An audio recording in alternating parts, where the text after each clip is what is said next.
ask the question, with all of the serious questions about evolution, with all of the debate going on in the media and in the courthouse and in the school, we've got to ask some questions. And one of the questions I want you to think about tonight is, why do people just get so uptight when we start to ask honest questions about this?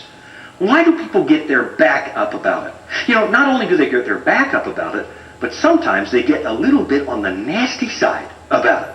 Let me refer back to the article in Reader's Digest. It's not that nasty, but there's an undertone that I want you to notice. In this article, Was Darwin Wrong?, National Geographic said, why are there so many anti-evolutionists?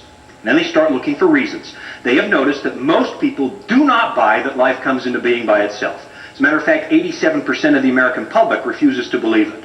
And so National Geographic is asking the question, why? Why so many They said scriptural literalism can only be part of the answer. They said it can't just be the Bible. Why don't people accept this?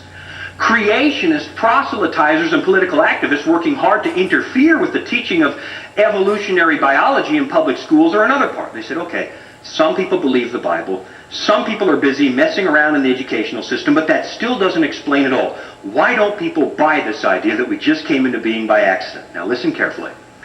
Honest confusion and ignorance among millions of adult Americans must still be another. Many people have never taken a biology course in which the theory was lucidly explained. Now, let me pause for a moment. That's not nasty language. It's kind of nice language, but it's kind of inferring something nasty.